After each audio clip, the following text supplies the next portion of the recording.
Urine pregnancy test ಅಂದರೆ ಮನೆಯಲ್ಲೇ ಮಾಡ್ಕೊಳ್ಬಹುದಾದಂಥ test, ತುಂಬ ಸುಲಭವಾದ ಟೆಸ್ಟ್. ಬಟ್ ಇದು ಸುಲಭ ಆದ್ರೂ ಇದರ ರಿಲೇಟೆಡ್ ತುಂಬ ವ್ಯಾಲಿಡ್ ಕ್ವೆಶನ್ಸ್ ಬರ್ತಾನೆ ಇರುತ್ತೆ. ಕೆಲವೊಂದ್ಸರಿ ಏನು ಅಂದರೆ ಯಾವಾಗ ಮಾಡಬೇಕು ಅಂತ ಒಂದು, ಇನ್ನೊಂದೇನು ಅಂತಂದರೆ ದಿನದ ಯಾವ ಟೈಮ್ನಲ್ಲಿ ಮಾಡಬೇಕು, ಬೆಳಗ್ಗೆ ಮಾಡಬೇಕಾ, ಮಧ್ಯಾಹ್ನ, ರಾತ್ರಿ, ಯಾವ ಟೈಮಲ್ಲಿ ಮಾಡಿದ್ರೆ ಅಕ್ಯುರೇಟ್ ರಿಸಲ್ಟ್ಸ್ ಬರುತ್ತೆ ಅನ್ನೋದೊಂದು. ಇನ್ನೊಂದು, ಮೇಡಮ್ ಈಗ ಯೂರಿನ್ ಪ್ರೆಗ್ನೆನ್ಸಿ ಟೆಸ್ಟ್ ಮಾಡಿದ್ವಿ ಬಟ್ ಇದರಲ್ಲಿ ಫೇಂಟ್ಲಿ ಪಾಸಿಟಿವ್ ಅಂತಂದರೆ ತುಂಬ ಫೇಂಟಾಗಿ ಇನ್ನೊಂದು ಲೈನ್ ಬರ್ತಾ ಇದೆ, ಏನು ಮಾಡಬೇಕು ಅನ್ನೋವಂಥದ್ದು. ಮತ್ತು ಕೆಲವ್ರಿಗೆ ಏನು ಅಂದರೆ ಓಕೆ ಈಗ ಯೂರಿನ್ ಪ್ರೆಗ್ನೆನ್ಸಿ ಟೆಸ್ಟ್ ಮಾಡಿದ್ವಿ, 2 ಪಿಂಕ್ ಲೈನ್ಸ್ ಬಂದಿದೆ ಅಂದರೆ ಅದು ಪಾಸಿಟಿವ್ ಬಂತು, ಡಾಕ್ಟರ್ ಹತ್ರ ಯಾವಾಗ ಹೋಗಬೇಕು, ಇಮಿಡಿಯೇಟಾಗಿ ಹೋಗಬೇಕಾ ಅಥವಾ ಕೆಲವು ದಿನ ವೆಯ್ಟ್ ಮಾಡಿ 1 or 2 months ಬಿಟ್ಟು ಹೋಗಬೇಕಾ ಅನ್ನೋದೊಂದು ಡೌಟ್ಸ್ ಇರುತ್ತೆ. ಮತ್ತು ಕೆಲವೊಬ್ಬರಿಗೆ ಸ್ಟ್ರಾಂಗ್ ಇರುತ್ತೆ ಅಂದರೆ ಒಂದು ಫೀಲಿಂಗ್ ನಾವು ಪ್ರೆಗ್ನೆಂಟ್ ಆಗಿರಬಹುದು ಅಂತ ಒಂದು ಸೈನ್ಸ್ ಸಿಂಪ್ಟಮ್ಸ್ ಎಲ್ಲ ಕಾಣಿಸ್ಕೊಳ್ತಿರುತ್ತೆ, ಆದ್ರೂ ನೆಗೆಟಿವ್ ಬರ್ತಿರುತ್ತೆ ಟೆಸ್ಟು. ಹಿಂಗೆಲ್ಲ ಯಾಕೆ ಆಗುತ್ತೆ ಅನ್ನೋ ಒಂದು ಡೌಟ್ಸ್ ಅಥವಾ ಸಂಶಯ ಇದ್ದೇ ಇರುತ್ತೆ. ಸೊ ಹಾಗಾಗಿ ಈ ರೀತಿಯಂಥ ರಿಲೇಟೆಡ್ ಡೌಟ್ಸ್ನ ಕ್ಲಿಯರ್ ಮಾಡೋದಕ್ಕೆ ಈ ವಿಡಿಯೋ. ಓಕೆ, ಸೊ ಫಸ್ಟ್ ನಿಮ್ಗೆಲ್ರಿಗೂ ಗೊತ್ತಿರೋ ಹಾಗೇನೆ ಯೂರಿನ್ ಪ್ರೆಗ್ನೆನ್ಸಿ ಟೆಸ್ಟ್ ಅಂದರೆ UPT ಕಿಟ್ ಸಾಮಾನ್ಯವಾಗಿ ಎಲ್ಲ ಯಾವುದೇ ರೀತಿಯಂತಹ ಮೆಡಿಕಲ್ ಶಾಪ್ಸ್ಗೆ ಹೋಗಿ ಕೇಳಿದ್ರೆ ಒಂದು UPT ಕಿಟ್ ಬೇಕು ಅಂತ ಕೇಳಿದ್ರೆ ಕೊಡ್ತಾರೆ. ಇದು ಒಂದು ಟೆಸ್ಟ್ ಕಾರ್ಡ್ ಥರ ಇರುತ್ತೆ, plastic card, along with that ಒಂದು ಡ್ರಾಪರ್, ಯೂರಿನ್ ಡ್ರಾಪರ್ ಕೂಡ ಸಿಗುತ್ತೆ. ಇದರಲ್ಲಿ ನೀವು ತಗೊಳ್ಬೇಕಾದ್ರೆ ಏನು ಅಂತ ನೋಡಬೇಕು ಅನ್ನೋದಾದರೆ ಫಸ್ಟ್ ಎಕ್ಸ್ಪೈರಿ ಡೇಟ್, ಕಿಟ್ಗೆ ಎಕ್ಸ್ಪೈರಿ ಡೇಟ್ ಕರೆಕ್ಟ್ ಇದೆಯಾ, ಓಲ್ಡ್ ಸ್ಟಾಕ್ ಆಗಿರಬಾರ್ದು, ಅಥವಾ ತುಂಬ ಹೊತ್ತು ಬಿಸಿಲಲ್ಲೇ ಹಾಗೆ ಇಟ್ಟಿದ್ದಾರೆ ಅಂತಂದ್ರೂ ಇದು ಕೆಲವೊಂದ್ಸಲ ಡಿಫೆಕ್ಟಿವ್ ಕಿಟ್ ಆಗಿರುತ್ತೆ. ಸೊ ಹಾಗಾಗಿ ಸ್ವಲ್ಪ ವೆಲ್ ಟ್ರಸ್ಟೆಡ್ ಬ್ರ್ಯಾಂಡ್ನ ನೋಡಿ ನೀವು ತಗೋಬೇಕು. ಓಕೆ ಸರಿ ಆಯ್ತು, ಇವಾಗ ತೊಗೊಂಬಂದ್ರಿ, ಯಾವಾಗ ಟೆಸ್ಟ್ ಮಾಡಬೇಕು ಅಂತ. ಈಗ ಇದು differs from person to person depending on your menstrual cycle, ನಿಮ್ಮ ಋತುಚಕ್ರದ ಮೇಲೆ ಇದು ಡಿಪೆಂಡೆಂಟ್ ಆಗಿರುತ್ತೆ. ಮೊದಲನೇದಾಗಿ ನಿಮ್ಮದು 28 to 30 ಡೇಸ್ ಸೈಕಲ್ಸ್ ರೆಗ್ಯುಲರ್ ಇದೆ ಅನ್ನೋದಾದರೆ ನೀವು ಆಫ್ಟರ್ 5 to 7 ಡೇಸ್ ನಿಮ್ಮದು ಪೀರಿಯಡ್ಸ್ ಮಿಸ್ ಆದಂತಹ 5 to 7 ಡೇಸ್ ನಂತರ ಮಾಡೋದು ಒಳ್ಳೆಯದು. ಇನ್ ಕೇಸ್ ನಿಮಗೆ ಇರೆಗ್ಯುಲರ್ ಪೀರಿಯಡ್ಸ್ ಅಂದರೆ ಒಂದೊಂದ್ಸಲ 1 ತಿಂಗಳಿಗೆ 1.5 ತಿಂಗಳಿಗೆ ಆ ರೀತಿ ಫ್ಲಕ್ಚುಯೇಟ್ ಆಗುತ್ತೆ ಅನ್ನೋದಾದರೆ ನೀವು ಆಫ್ಟರ್ 7 to 10 ಡೇಸ್ ಅಂದರೆ ನಿಮ್ಮದು ಲಾಸ್ಟ್ ತಿಂಗಳು ಸಪೋಸ್ ಆಗಸ್ಟ್ 1ನೇ ತಾರೀಕು ಆಗಿರ್ತೀರಾ, ಈಗ ಸೆಪ್ಟೆಂಬರ್ 1ನೇ ತಾರೀಕು ಆದರೂ ಆಗಿರಲ್ಲ. ಸೊ ಇಂಥವರು 7 ರಿಂದ 10 ದಿನಗಳ ನಂತರ ಮಾಡಬೇಕಾಗಿ ಬರುತ್ತೆ. ಓಕೆ, ನೆಕ್ಸ್ಟ್ ಇನ್ನೊಂದೇನು ಅಂತಂದರೆ ಕೆಲವೊಬ್ಬರಿಗೆ ಡೇಟ್ಸೇ ವೆರಿ ಇರ್ರೆಗ್ಯುಲರ್ ಅಂತಂದರೆ 2 ತಿಂಗಳಿಗೊಂದ್ಸಲ 3 ತಿಂಗಳಿಗೊಂದ್ಸಲ ಆ ಥರ ಆಗೋರಿಗೆ ಕರೆಕ್ಟ್ ಟ್ರ್ಯಾಕಿಂಗ್ ಇರೋದಿಲ್ಲ. ಅಂಥವ್ರು ಏನು ಮಾಡಬೇಕು ಅಂತಂದರೆ ನಿಮ್ಮ ಪಾರ್ಟ್ನರ್ ಜೊತೆ ನೀವು ಕಾಂಟ್ಯಾಕ್ಟ್ ಬಂದಂಥ 14 ಡೇಸ್ ಆದಮೇಲೆ ಈ ಟೆಸ್ಟ್ನ ಮಾಡಿದ್ರೆ ನಿಮಗೆ ರಿಸಲ್ಟ್ಸ್ ಸಿಗುತ್ತೆ. ಇನ್ನು 2ನೇ ಕ್ವಶನ್ ಏನು ಅಂತ ಅಂದರೆ ದಿನದ ಯಾವ ಟೈಮ್ನಲ್ಲಿ ಮಾಡಬೇಕು ಅಂತ. ಈಗ ನೋಡಿ ಏನು ಅಂತಂದರೆ ಆಲ್ರೆಡಿ ಒಂದ್ಸಲ ಸ್ಪರ್ಮು ಓವಮ್ ಮೀಟ್ ಆಗಿ ಫರ್ಟಿಲೈಸೇಷನ್ ಆದಂತಹ 14 ಡೇಸ್ಗೆ ಇದು ನಮ್ಮ ಬಾಡಿಯಲ್ಲಿ β-HCG ಹಾರ್ಮೋನ್ ಸೆಕ್ರೆಟ್ ಆಗುತ್ತೆ. ಫಸ್ಟ್ ಇದು ಬ್ಲಡ್ಡಲ್ಲಿ ಕಾಣಿಸ್ಕೊಳ್ಳುತ್ತೆ, ನಂತರ ಇದು ಯೂರಿನಲ್ಲಿ ಕಾಣಿಸ್ಕೊಳ್ಳುತ್ತೆ. ಅಂದರೆ ಮಿನಿಮಮ್ 14 ಡೇಸ್ ಆದರೂ ಬೇಕು, 12 to 14 ಡೇಸ್ ಆದರೂ ಬೇಕು ಯೂರಿನಲ್ಲಿ ಇದು ಕಾಣಿಸ್ಕೊಳ್ಳೋದಕ್ಕೆ. ಈ β-HCG ಹಾರ್ಮೋನ್ ಯೂರಿನಲ್ಲಿ ಕಾಣಿಸ್ಕೊಂಡಿದ್ದನ್ನ ಅದನ್ನು ಪಿಕ್ ಮಾಡೋದೇನೆ ಈ ಯೂರಿನ್ ಪ್ರೆಗ್ನೆನ್ಸಿ ಟೆಸ್ಟ್.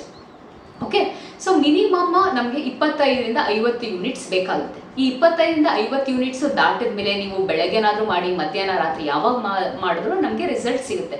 ಬಟ್ ನೀವು ಯಾವ ಒಂದು ಟೈಮ್ ಅಕ್ಯುರೇಟ್ ಟೈಮ್ ಅಂತ ಕೇಳಿದ್ರೆ ಅದು ಅರ್ಲಿ ಮಾರ್ನಿಂಗ್ ಅಂತಂದರೆ ನೀವು ಬೆಳಗ್ಗೆ ಎದ್ದು ಫಸ್ಟ್ ಟೈಮ್ ವಾಶ್ರೂಮ್ಗೆ ಹೋಗ್ತಿರಲ್ಲ, ನೀರು ಕುಡಿಯೋದಕ್ಕೂ ಮುಂಚೆ, that would be the best time to test for this urine pregnancy test. Okay, so ನಿಮ್ದು 2 ಕ್ವೆಶನ್ಸ್ಗೆ ಆನ್ಸರ್ ಸಿಕ್ತು ಅಂತ ಅನ್ಕೋತೀನಿ. ಇನ್ನು ಮೂರನೇದೇನು ಅಂತ ಅಂದರೆ ಸರಿ ಪ್ರೆಗ್ನೆನ್ಸಿ ಟೆಸ್ಟ್ ಮಾಡ್ತೀರಾ, ಅದರಲ್ಲಿ ಫೇಂಟ್ಲಿ ಪಿಂಕ್ ಕಲರ್ ಏನಿರುತ್ತೆ ಅದು ತುಂಬ ಫೇಂಟ್ ಆಗಿರುತ್ತೆ, ಅಂದರೆ ಮೊದಲನೇ ಗೆರೆ ಅಷ್ಟೇ ಪ್ರಾಮಿನೆಂಟ್ ಆಗಿ ಇರೋದಿಲ್ಲ. ಸೊ ಆಗ ಈ ಸಂದರ್ಭಗಳಲ್ಲಿ ನಾವೇನಂತ ಕರಿತೀವಿ ಅಂತಂದರೆ ಫೇಂಟ್ಲಿ ಪಾಸಿಟಿವ್ ಅಂತ, ಅಥವಾ weekly positive, faint line weekly positive ಅಂತ ಹೇಳ್ತೀವಿ. ಅಂತಂದರೆ ಏನು, ಇದಕ್ಕೆ 4 ಕಾರಣ ಇರಬಹುದು. ಮೊದಲನೇದಾಗಿ ಏನು ಅಂತಂತಂದರೆ ಟೂ ಅರ್ಲಿ ಅಂತಂದರೆ ನಾನು ಹೇಳಿದ್ನಲ್ಲ, ಒಂದು ವಾರದ ನಂತರ ನೀವು ಮಾಡಬೇಕು, ಅಥವಾ 7 to 10 ಡೇಸ್ ನಂತರ ಮಾಡಿದ್ರೆ ನಿಮಗೆ ಒಳ್ಳೆಯದು, ಅಥವಾ at least 14 days of your last contact with your husband ಅದಾದಮೇಲೆ ಮಾಡಬೇಕು ಅಂತ ಹೇಳಿದೆ. ಇನ್ ಕೇಸ್ ನೀವು ಇದಕ್ಕೂ ಮುಂಚೆ ಮಾಡ್ತಿದ್ದೀರಾ ಅಂತಂದರೆ ಟೂ ಅರ್ಲಿ ಅಂತಂದರೆ ನಾನು ಹೇಳಿದಂಗೆ 25 ರಿಂದ 50 ಯೂನಿಟ್ಸ್ ದಾಟೋದಕ್ಕೂ ಮುಂಚೆನೇ ನೀವು ಮಾಡಿದ್ರೆ ನೀವು ಪ್ರೆಗ್ನೆಂಟ್ ಆಗಿರಬಹುದು, ಬಟ್ ಇಷ್ಟು ಲೆವೆಲ್ಸ್ ನಿಮ್ಮ ಬ್ಲಡ್ಡಲ್ಲಿ ಬಂದಿಲ್ಲ ಅಂತ ಅಂದರೆ ಈಗ ನಿಮಗೆ ಫೇಂಟ್ಲಿ ಪಾಸಿಟಿವ್ ಇರುತ್ತೆ. ಸೊ ಇಂಥವ್ರು ಏನು ಮಾಡಬೇಕು ಅಂತಂದರೆ ನೆಕ್ಸ್ಟ್ 1 ವೀಕ್ ಬಿಟ್ಟು ಮತ್ತೆ ಮಾಡಬೇಕು. 1 ವೀಕ್ ಅವ್ರ 7 to 10 ಡೇಸ್ ಆದಮೇಲೆ ಮತ್ತೆ ಒಂದ್ಸಲ ಮಾಡಬೇಕಾಗಿ ಬರುತ್ತೆ. ಇನ್ನೊಂದು ಸಲ ಏನಂದರೆ ಕೆಲವೊಂದು ಸಲ ಡಿಫೆಕ್ಟಿವ್ ಕಿಟ್ ಇದ್ರೂ ಸಹ ಈ ರೀತಿ ಫೇಂಟ್ಲಿ ಪಾಸಿಟಿವ್ ಬರೋ ಚಾನ್ಸಸ್ ಇರುತ್ತೆ. ಸೊ ಹಾಗಾಗಿ ನೀವು ಯಾವ ಕಿಟ್ನ ಉಪಯೋಗಿಸ್ತಿದ್ದೀರಾ ಅದನ್ನು ಕೂಡ ಡಿಪೆಂಡ್ ಆಗುತ್ತೆ. ಓಕೆನಾ. ನೆಕ್ಸ್ಟ್ ಎರಡನೇದು ಏನು ಅಂತಂದರೆ ಮತ್ತೆ ಈ ಫೇಂಟ್ಲಿ ಪಾಸಿಟಿವ್ ಏನಕ್ಕೆ ಬರ್ಬೋದು ಅಂದರೆ ಕೆಲವೊಂದ್ಸಲ ಫೇಲಿಂಗ್ ಪ್ರೆಗ್ನೆನ್ಸಿ ಅಂತಂದರೆ ಮಗುದು ಬೆಳವಣಿಗೆ ಸರಿಗೆ ಆಗ್ತಿಲ್ಲ ಅಂತಂದರೆ ನಮ್ದು ಹಾರ್ಮೋನ್ಸ್ ಹೆಚ್ಚು ಸೆಕ್ರೆಟ್ ಆಗೋದಿಲ್ಲ. ಸೊ ಆ ಕಾರಣಕ್ಕೂ ಫೇಂಟ್ಲಿ ಪಾಸಿಟಿವ್ ಬರುತ್ತೆ. ಅಥವಾ ಎಕ್ಟೋಪಿಕ್ ಪ್ರೆಗ್ನೆನ್ಸಿ, ಯೂಶಲಿ ಮಗುವುದು ಬೆಳವಣಿಗೆ ಅಥವಾ ಇಂಪ್ಲಾಂಟೇಷನ್ ನಮ್ದು ಯೂಟ್ರೈನ್ ಕ್ಯಾವಿಟಿ ಒಳಗಡೆ, ಗರ್ಭಕೋಶದ ಒಳಗಡೆ ಆಗಬೇಕು. ಬಟ್ ಅಬ್ನಾರ್ಮಲ್ ಕೇಸಸಲ್ಲಿ ಏನಾಗುತ್ತೆ ಅಂದರೆ ಕೆಲವೊಂದ್ಸಲ ಫೆಲೋಪಿಯನ್ ಟ್ಯೂಬ್ ಅಥವಾ ಓವರೀಸಲ್ಲಿ, ಸರ್ವಿಕ್ಸಲ್ಲಿ ಇಂಪ್ಲಾಂಟ್ ಆದಾಗ ನಾವು ಅದನ್ನ ಎಕ್ಟೋಪಿಕ್ ಪ್ರೆಗ್ನೆನ್ಸಿ ಅಂತ ಹೇಳ್ತೀವಿ. ಆ ಸಂದರ್ಭಗಳಲ್ಲೂ ಕೂಡ ಇದು ಫೇಂಟ್ಲಿ ಪಾಸಿಟಿವ್ ಬರಬಹುದು. ಸೊ ಈ 2 ಕಾರಣಗಳು ಇದ್ದಾಗ ನಾವು beta HCG test, blood beta HCG test ಅಂತ ಮಾಡ್ತೀವಿ. ಅಂದರೆ ನೀವು ಹೋಗಿ ಬ್ಲಡ್ ಟೆಸ್ಟ್ನ ಕೊಡಬೇಕಾಗಿ ಬರುತ್ತೆ. ಅದರಲ್ಲಿ ಬೀಟಾ HCG ಎಷ್ಟಿದೆ, ಎಷ್ಟು ಪ್ರಮಾಣ ಇದೆ ಅಂತ ನೋಡ್ತೀವಿ. ಅದಲ್ಲದೆ ಇದು ಒಂದು ಪ್ರಮಾಣ ಕೊಟ್ಟರೆ ಓಕೆ ನೀವು ಪ್ರೆಗ್ನೆಂಟ್ ಇದ್ದೀರೋ ಇಲ್ವೋ ಅನ್ನೋದೊಂದು ಕನ್ಫರ್ಮ್ ಆಗುತ್ತೆ. ಬಟ್ ಇದು ಹೇಗೆ, ಇದು ಫೇಲಿಂಗ್ ಪ್ರೆಗ್ನೆನ್ಸಿನ, ಎಕ್ಟೋಪಿಕ್ ಪ್ರೆಗ್ನೆನ್ಸಿನ ಏನು ಅಂತ ನೋಡೋದಕ್ಕೆ ಆಫ್ಟರ್ 48 hours ಅಂದರೆ 2 ದಿನಗಳ ನಂತರ ಮತ್ತೆ ಅದೇ ಟೆಸ್ಟ್ನ ರಿಪೀಟ್ ಮಾಡಬೇಕಾಗಿ ಬರುತ್ತೆ. ಇದು ಡಬ್ಲಿಂಗ್ ಅಂತಂದರೆ ಈಗ ಇನಿಷಿಯಲ್ ನೀವು ಮೊದಲನೇ ದಿನ ಬ್ಲಡ್ ಟೆಸ್ಟ್ ಮಾಡಿದ್ದು ಒಂದು 200 ಇತ್ತು ಅಂತಂದರೆ 2 ದಿನಗಳ ನಂತರ ಮಾಡಿದ್ದು ಅಟ್ಲೀಸ್ಟ್ 400 ಆಗಬೇಕು. ಎಷ್ಟೇ ಬೇಸಿಕ್ ವ್ಯಾಲ್ಯೂ ಏನಿರುತ್ತೆ ಅದಕ್ಕಿಂತ ಡಬಲ್ ಆಗಬೇಕು. ಹಂಗಿದ್ರೆ ಅದು ನಿಮ್ಮದು ಪ್ರೆಗ್ನೆನ್ಸಿ ಕಂಟಿನ್ಯೂ ಆಗ್ತಿದೆ, ಹೆಲ್ದಿ ಪ್ರೆಗ್ನೆನ್ಸಿ ಕಂಟಿನ್ಯೂ ಆಗ್ತಿದೆ ಅಂತ ಅರ್ಥ. ಇದಕ್ಕಿಂತ ಕಮ್ಮಿ ಬರ್ತಿದೆ ಅಂತಂದರೆ may be failing pregnancy or ectopic pregnancy ಇರಬಹುದು. ಓಕೆ. ಸೊ ಇನ್ನು 4ನೇದು ಇನ್ನೊಂದೇನು ಅಂತ ಅಂದರೆ ಯೂಶಲಿ ನಾನೊಂದು ಹೇಳೋದು ಮತ್ತೆ ಪ್ರೆಗ್ನೆನ್ಸಿ ಟೆಸ್ಟ್ ನಾವು ಮಾಡಬೇಕಾದ್ರೆ ವಿತಿನ್ 3 to 5 minutes ಒಳಗಡೆ ಅದನ್ನು ರೀಡ್ ಮಾಡಬೇಕು. ಅಂದರೆ ಟೆಸ್ಟ್ ಏನು ಬಂತು ಅಂತ ನೋಡಬೇಕು. ಕೆಲವೊಂದ್ಸಲ ನೀವು ಓಕೆ ಇಟ್ಬಿಟ್ಟು ಒಂದು ನೆಗೆಟಿವ್ ಬಂತು, ಆಮೇಲೆ ಅಲ್ಲಿ ಹೋಗ್ಬಿಟ್ಟು ಮತ್ತೆ 10 ನಿಮಿಷ ಆದಮೇಲೆ ಬಂದು ನೋಡಿದ್ರೆ ಅದು ಫೇಂಟ್ಲಿ ಪಾಸಿಟಿವ್ ಇರಬಹುದು. ಬಟ್ ಈ ಫೇಂಟ್ಲಿ ಪಾಸಿಟಿವ್ ಏನಿರುತ್ತಲ್ಲ ಅದನ್ನ ಎವಾಪರೇಷನ್ ಲೈನ್ ಅಂತ ಹೇಳ್ತೀವಿ. ಅಂದರೆ ನೀವು ಪ್ರೆಗ್ನೆಂಟ್ ಆಗಿಲ್ಲದೆ ಇರಬಹುದು, ಬಟ್ ಅದು ಫೇಂಟ್ ಪಾಸಿಟಿವ್ ಇರಬಹುದು. ಓಕೆ. ಸೊ ಈ ರೀತಿ ಟೆಸ್ಟ್ ಮಾಡಿದ್ರಿ. ನೆಕ್ಸ್ಟ್ ಇನ್ನೊಂದ್ಸಲ ಇನ್ ಕೇಸ್ ನಿಮಗೆ ಒಂದು ಸ್ಟ್ರಾಂಗ್ ಫೀಲಿಂಗ್ ಇರುತ್ತೆ, ನಿಮಗೆ ಪ್ರೆಗ್ನೆಂಟ್ ಆಗಿರಬಹುದು ಅಂತ. ಕೆಲವೊಂದು ಸೈನ್ಸ್ ಆ್ಯಂಡ್ ಸಿಂಪ್ಟಮ್ಸ್ ಇರ್ಬೋದು. ಏನು ಸುಸ್ತಾಗುವಂಥದ್ದು, ಅರ್ಲಿ ಟಯರ್ಡ್ನೆಸ್, ಮತ್ತು ನಾಸಿಯಾ ಆಗಿರ್ಬೋದು, ವಾಮಿಟಿಂಗ್, ವಾಂತಿ ಬರುವಂಥದ್ದು, ಏನೇ ನೋಡಿದ್ರು, ಆಮೇಲೆ ವಾಕಳಿಕೆ ಬರುವಂಥದ್ದು, ತಲೆ ಸುತ್ತುವಂಥದ್ದು, ಮತ್ತು ಲೈಟ್ ಸ್ಪಾಟಿಂಗ್ ಥರ ಕೆಲವು ಹನಿ ಗಾತ್ರದಲ್ಲಿ ರಕ್ತ ಕಾಣಿಸ್ಕೊತಿದೆ ಅನ್ನೋದಾದರೆ, ಮತ್ತು ನಿಮಗೆ ಒಂದು ಸ್ಟ್ರಾಂಗ್ ಫೀಲಿಂಗ್ ಇರುತ್ತಲ್ಲ ನಾನು ಪ್ರೆಗ್ನೆಂಟ್ ಆಗಿರಬಹುದು ಅಂತ ಅಂದ್ರೂ ನಿಮ್ಮದು ನೆಗೆಟಿವ್ ಬರ್ತಿದೆ ಅಂತಂದರೆ ನೀವು ಹೋಗಿ beta HCG test, blood beta HCG test ಮಾಡಿಸ್ಕೋಬಹುದು. ನೀವು ಯಾವುದೇ ಲ್ಯಾಬಲ್ಲಿ ಹೋಗಿ ಕೇಳಿದ್ರು ವಿತೌಟ್ ಡಾಕ್ಟರ್ಸ್ ಪ್ರಿಸ್ಕ್ರಿಪ್ಷನ್ ಆಲ್ಸೋ ನೀವು ಹೋಗಿ ಮಾಡಿಸ್ಕೋಬಹುದು. ಓಕೆ. ಸೊ ನೆಕ್ಸ್ಟ್ ಬಂದು ಇನ್ನೊಂದೇನು ಅಂತಂದರೆ ಓಕೆ ನೀವು ಯೂರಿನ್ ಪ್ರೆಗ್ನೆನ್ಸಿ ಟೆಸ್ಟ್ ಮಾಡಿದ್ರಿ, ಪಾಸಿಟಿವ್ ಬಂದಿದೆ. ಈಗ ನೆಕ್ಸ್ಟ್ ನಿಮ್ಮ ಡಾಕ್ಟರ್ ಹತ್ರ ನೀವು ಯಾವಾಗ ಹೋಗಬೇಕು? ಕೆಲವರು ಹೇಳ್ತಾರೆ ಮನೇಲಿ ಇಲ್ಲ, ಇನ್ನೊಂದು ತಿಂಗಳು ಬಿಟ್ಟು ಹೋಗು, ಆ ಥರ ಎಲ್ಲ ಕೆಲವರು ಹೇಳಬಹುದು. ಬಟ್ ಆ್ಯಸ್ ಎ ಡಾಕ್ಟರ್ ನಾನು ಏನು ಹೇಳ್ತೀನಿ ಅನ್ನಂದರೆ ಆದಷ್ಟು 3 to 4 days ಆಫ್ ನಿಮ್ಮದು ಪಾಸಿಟಿವ್ ಬಂದಮೇಲೆ ನೀವು ಕಂಟಿನ್ಯೂ ಮಾಡಬೇಕು ಅಂತಿದ್ರೆ ಅವ್ರು ಇವನ್ ನೀವು ಕಂಟಿನ್ಯೂ ಮಾಡಬಾರ್ದು ಅನ್ನೋ ಪ್ಲ್ಯಾನಲ್ಲಿ ಇದ್ರು ಇದರ್ ವೇಸ್ ನೀವು 3 to 4 days ಒಳಗಡೆ ಹೋಗೋದು ಒಳ್ಳೆಯದು. ಯಾಕೆ ಅಂತಂದರೆ ನಮ್ಮ ಊರುಗಳ ಕಡೆ ಏನು ಯೂಶಲಿ ನಮಗೆ ಎಷ್ಟೊಂದು ಹೆಣ್ಮಕ್ಳಿಗೆ ನಮ್ಮ ಬ್ಲಡ್ ಗ್ರೂಪ್ ಏನಿದೆ ಅನ್ನೋದು ಸಹ ಗೊತ್ತಿರಲ್ಲ ಅಲ್ವಾ.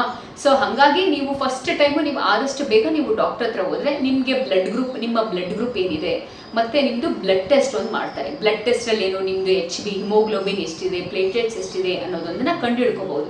ಇನ್ ಕೇಸ್ ನೀವು ಅನಿಮಿಕ್ ಇದ್ದೀರಾ, ರಕ್ತದಲ್ಲಿ ಹಿಮೋಗ್ಲೋಬಿನ್ ಅಂಶ ಕಮ್ಮಿ ಇದೆ ಅನ್ನೋದಾದರೆ ನಿಮಗೆ ಆದಷ್ಟು ಬೇಗ ಟ್ರೀಟ್ಮೆಂಟ್ನ ಸ್ಟಾರ್ಟ್ ಮಾಡ್ಬೋದು. ಆ ಕಾರಣಕ್ಕೆ ಒಂದು.